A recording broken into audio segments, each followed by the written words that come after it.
Nous sommes la famille Taffé et habitons à Montigny-le-Bretonneux dans le 78.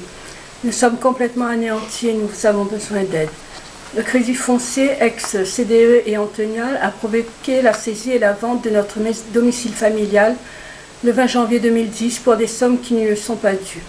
Il réclame 94 alors que nous avons eu un plan de surendettement en 98 qui reprenait l'arriéré et il a été prouvé que nous l'avons respecté lors de ce jugement. Mais voilà, le Crédit Foncier refuse de perdre. En faisant le calcul des sommes déjà versées et la somme de 51 567 € qui provient de la vente de notre bien, le Crédit Foncier a estimé que pour 1994, nous devions 6 401 € par mois, soit 76 818 € pour un an.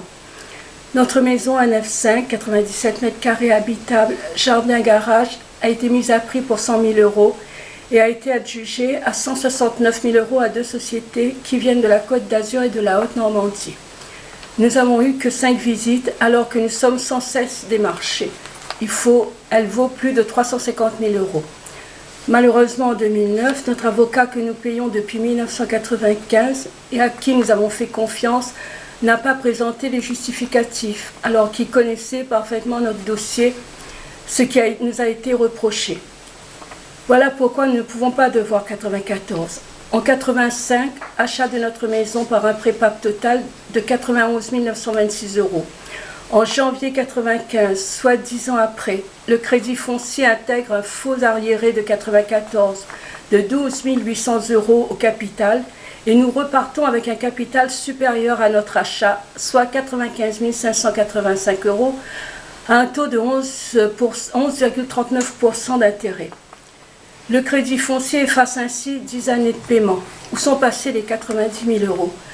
En novembre 1996, un jugement confirme que de 1994 à 1996, nous avons réglé la somme de 32 144 €, soit 210 853 francs en 3 ans, et que le Crédit Foncier a un trop perçu de 8 362 €. En 1998, un plan de surendettement. Le plan de surendettement sera fait d'après le tableau 95. Le Crédit Foncier met en place le plan en septembre 1999 et efface tous nos règlements de 1998 à cette date et fera le tableau d'amortissement suivant. Lors d'une première lecture, le tableau paraît correspondre aux décisions du juge, c'est-à-dire le capital dû, le taux qui est à 3,97% et la durée. Mais quand on effectue les calculs, il apparaît que le Crédit Foncier a modifié de son propre chef le plan par un taux de 14,5% au lieu des 3,97% fixés par le tribunal. Cela modifie la somme due et à la fin du plan de remboursement, nous nous retrouvons à devoir une somme erronée de 31 228 €. Nous demandons aujourd'hui l'annulation de cette vente et que la plainte que nous avons déposée en février 2010 auprès du procureur soit rapidement jugée, car nous avons respecté le plan de surendettement et le Crédit Foncier n'avait pas le droit de prendre notre maison. Les adjudicataires ont demandé notre expulsion. Ils nous ont assignés en justice. Ils veulent nous faire payer 1 200 € par mois d'occupation, c'est-à-dire, c'est vous dire la valeur de notre maison.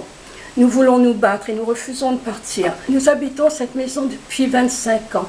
Ce n'est pas possible que le Crédit Foncier nous la prenne aujourd'hui. Vous comprenez comment nous souffrons aujourd'hui de perdre notre maison. Nous nous sommes tant battus pendant des années. Nous sommes fatigués et moi, Josiane Taffé, sur une invalidité par rapport à un cancer que j'ai eu avec de traitements lourds. Nous vous supplions de nous aider. Nous adressons aujourd'hui un appel au secours au juge. Le Crédit Foncier n'a pas respecté leur décision de justice.